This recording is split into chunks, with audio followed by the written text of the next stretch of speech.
அன்பு கண்மணி ஜோடியா இருக்கலாம் பிடிக்குமோ? இந்த வீடியோக்கு ஒரு லைக் போட்டுருங்க. மயூரி பொண்ணு எல்லாருக்கும் அம்மாவும், அப்பாவும் இருக்காங்க. ஆனா, எனக்கு அம்மா மட்டும் தான் இருக்காங்க. அப்பா ஏன் என்ன பார்க்கவே வரமாட்டாங்கன்னே தெரியல அப்படின்னு சொல்லிட்டு ரொம்ப ஃபீல் பண்ணி ஸ்வேதா பையன்கிட்ட பேசிக்கிட்டு இருக்காங்க. இதெல்லாம் கண்மணி கேட்டுட்டு அன்பு கிட்ட போயிட்டு, "ஏங்க உங்க அக்கா அவங்க ஹஸ்பண்ட விட்டு பிரிஞ்சிருக்காங்களே, அத ஏதாவது பேசி நீங்க சரி பண்ணலாம்ல?" அப்படின்னு சொல்லிட்டு கண்மணி அன்புகிட்ட சொன்னதும், அன்பு இருந்துட்டு, "அவர் எவ்வளவு மோசமானவர்ன்னு உனக்கு தெரியாது கண்மணி. பணத்துக்காக பெத்த பொண்ணையே கடத்தினவரு. அவர் கூட எங்க அக்காவையும், அக்கா பொண்ணையும் சேர்ந்து வாழ சொல்றியா? அவரு காசுக்காக எங்க அக்காவையே வித்தாலும் வித்துருவாரு." அப்படி சொல்லிட்டு இங்க அன்பு சொல்றாங்க. உடனே இவன் கண்மணி வந்துட்டு, என்னதான் இருந்தாலும் அவங்க எத்தன நாளுங்க இங்க தனியா இருப்பாங்க. அவங்க கிட்ட ஏதாவது பேசி, இந்த வீட்டுக்குனாச்சும் கூப்பிட்டு வாங்கங்க. இந்த வீட்டோட மாப்பிள்ளையா அவர் இருக்கட்டும் கொஞ்ச நாள். அதுக்கு பிறகு அவர் திருந்திட்டாருன்னு நமக்கு தெரிஞ்சுச்சுன்னா, அதுக்கடுத்து அவருக்கு ஏதாவது நீங்க பிசினஸ் ஏதாவது வச்சு குடுத்து, தனியா கூட அவங்கள இருக்க சொல்லலாங்க அப்படின்னு கண்மணி சொல்றாங்க. சரி, இப்ப எதுக்கு இதெல்லாம் பத்தி என்கிட்ட பேசிக்கிட்டு இருக்க? அப்படின்னு அன்பு கேட்டதும், அதாவது இங்க பாருங்க, உங்க அக்கா பொண்ணு வந்து ரொம்ப ஃபீல் பண்ணி பேசிக்கிட்டு இருந்தா. அவங்க அப்பா இல்லன்னு சொல்லிட்டு. அதான் அந்த பொண்ணோட மனசுல எவ்வளவு ஏக்கம் இருக்கும். அத நம்ம தீர்த்து வைக்க வேண்டாமா? அதுக்காக தான் சொல்றேன். அப்படின்னு கண்மணி சொன்னதும், சரி யோசிக்கிறேன் அப்படின்னு அன்பு சொல்றாங்க. என்ன யோசிக்கிறீங்க?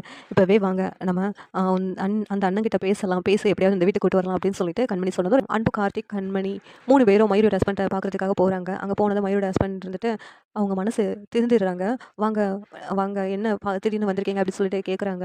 உடனே கண்மணி வந்துட்டு, உங்க பொண்ணு உங்கள நினைச்சு ரொம்ப வருத்தப்படுறா. நீங்க பக்கத்துல இல்ல. எல்லாத்துக்கும் அம்மாவும், அப்பாவும் இருக்காங்க. எனக்கு அம்மா மட்டும் இருக்கா. அப்படின்னு ரொம்ப ஃபீல் பண்ணிக்கிட்டு இருக்கா. அதுக்காக தான் உங்ககிட்ட பார்த்து உங்கள வீட்டுக்கு கூட்டு போகலான்னு சொல்லி வந்திருக்கோம் அப்படின்னு கண்மணி சொல்றாங்க. உடனேவும் மயூரோட ஹஸ்பண்ட் அழுகுறாங்க. நானும் நெறைய தப்பு பண்ணிட்டேன். எல்லாரும் சேர்ந்து என்ன மன்னிச்சுடுங்க. நான் தப்பு பண்ணதுனால எந்த முகத்தோட அந்த வீட்டுக்கு வரேன்னு சொல்லிட்டு யோசித்துக்கிட்டு தான் நான் இத்தன நாளா வரல. நான் என் பொண்ணையும், என் பொண்டாட்டியையும் நான் பார்க்கணும் அப்படின்னு சொல்லி அழுகுறாங்க. நீங்களும் என்ன மன்னிச்சுடுங்க மச்சான். உங்க மேலயும் நான் தேவையில்லாம கோவப்பட்டுட்டேன். நான் எவ்வளோ மோசமானவளா இருந்திருக்கேன்னு சொல்லிட்டு இப்ப தான் எனக்கு தெரிய வந்துச்சு அப்படின்னு சொல்லிட்டு மயூரோட ஹஸ்பண்ட் அழுதுட்டே இருக்காங்க. சரி வாங்க போகலாம். அதான் நீங்க செஞ்ச தப்பெல்லாம் உணர்ந்துட்டீங்களா வாங்க அப்படின்ட்டு மயூரோட ஹஸ்பண்ட வீட்டுக்கு கூட்டு வராங்க. உடனேவும் எங்க வீட்டுக்கு வந்ததும் மயூரோட ஹஸ்பண்ட் மயூரிய பார்த்துட்டு, "மயூரி எப்படி இருக்க? என் பொண்ணு எங்க?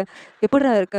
என் அப்பாவ ரொம்ப மிஸ் பண்ணியா?" அப்படின்னு சொல்லிட்டு கட்டிப்பிடிச்சு அழுதுட்டு இருக்காங்க. உடனே மயூரியோட ஹஸ்பண்ட் நடந்ததெல்லாம் சொல்றாங்க. சிஸ்டர் தான் என்ன பார்க்கறதுக்காக வந்தாங்க. என்கிட்ட பேசி எல்லாத்தையும் எனக்கு புரிய வச்சு இங்க கூப்பிட்டு வந்திருக்காங்க அப்படின்னு சொல்லிட்டு சொன்னதும், மயூரி வந்து மனசு மாறி கண்மணி கிட்ட நன்றி சொல்றாங்க. "கண்மணி, இந்த வீட்ல எல்லாரும் என்ன பத்தி யோசிக்கவே இல்ல. ஆனா நீ எனக்காக போயிட்டு என் ஹஸ்பண்ட்ட பேசி இந்த வீட்டுக்கு கூப்பிட்டு வந்திருக்கல்ல. உனக்கு எப்படி தான் நான் நன்றி சொல்லுவேன்னு தெரியல. நான் உனக்கு எவ்வளவோ பிரச்சனை குடுத்துருக்கேன். ஆனா அதெல்லாம் பொருட்படுத்தாம எனக்காக யோசிச்சிருக்க பாத்தியா? ரொம்ப நன்றி கண்மணி" அப்படின்னு சொல்லிட்டு மயூரியும் அழுகுறாங்க. "எதுக்காக நீ அழுகுறீங்க? அழாதீங்க அண்ணி" அப்படின்னு சொல்லிட்டு கண்மணி ஆறுதல் சொல்றாங்க.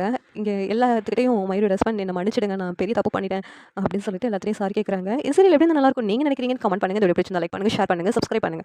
Thank you.